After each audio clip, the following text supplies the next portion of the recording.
what's interesting about talking to you today is, what we've had to do when you're starting an agency. You're not going to sign guys like LeBron and Carmelo right away. So, you have to, A, find some role players, but B, you also really have to leverage, leagues like the NBA Development League, and we've placed a lot of guys overseas, and that's what you have to do to start the agency as you work toward developing a portfolio of NBA guys. Yeah.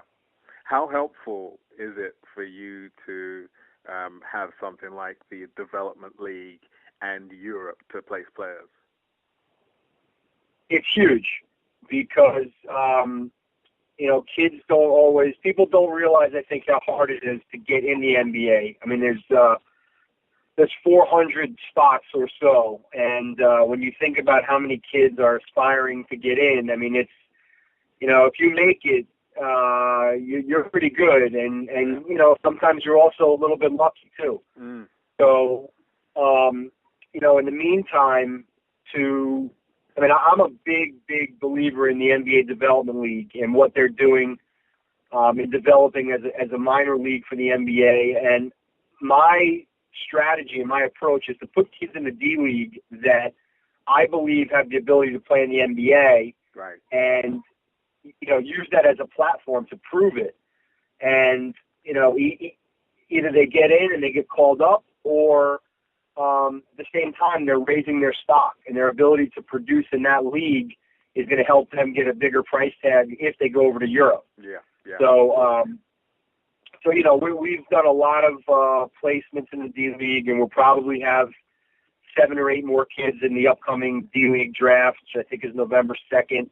Okay. And we've placed a lot of kids this season already overseas in big markets like Israel and Greece and Turkey and over in Russia and Ukraine. And so we've been very busy. Yeah. I look at European basketball, and I've had the fortune to watch some games in different European countries. Is it a big deal for kids from the U.S. to say, whoa, I'm going to leave the U.S. and go to Europe and play? Or is that now just part of the process of being able to play? I think, look, realistically, you have to expect that, if you're not projected as a first-round pick in the NBA, if you're not coming from, Kentucky or North Carolina or Duke or one of these places that, if you're realistic, you're going to understand that you're going to have to put some time in, probably overseas or in the NBA Development League. And, the idea is to get into a good market, with a good team, and get some good opportunity to play and be productive. But look, the NBA is full of guys now that have A, come from smaller schools, and B, had some experience overseas and then come back. Yeah. Do you think the NBA are more appreciative now, or they're looking for those types of players?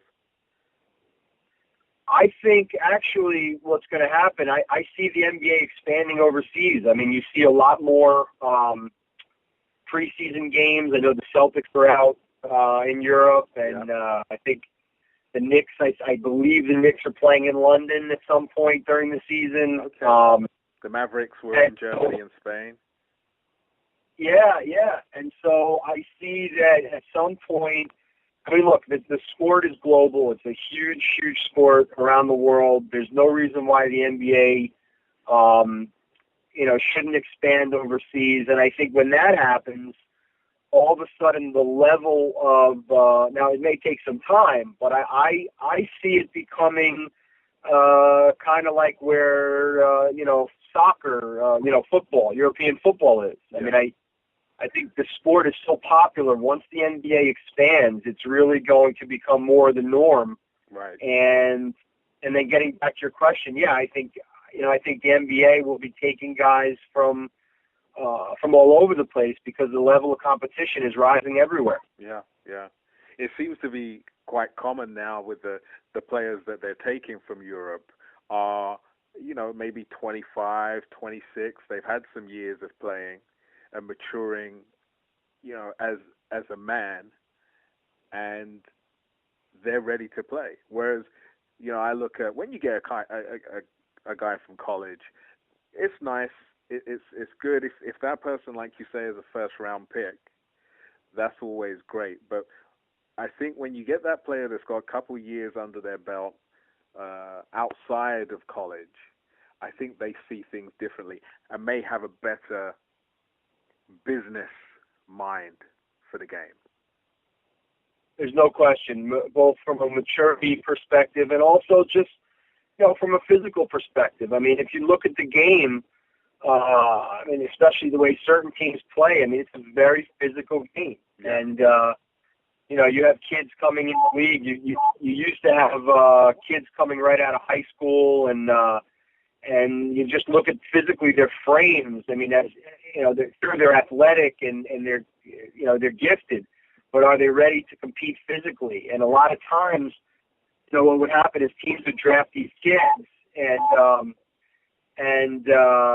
you know, they just weren't ready physically. Yeah. And so, you know, they would sit on the, you know, they would not be as productive as they could be for 2-3 years, and all of a sudden the team loses them because, you know, right when they're ready to produce and perform, they're a free agent. Right. Yeah. So, yeah, so, you know, I think it makes a lot of sense for teams to target kids that are understanding more about the business and also physically ready to play.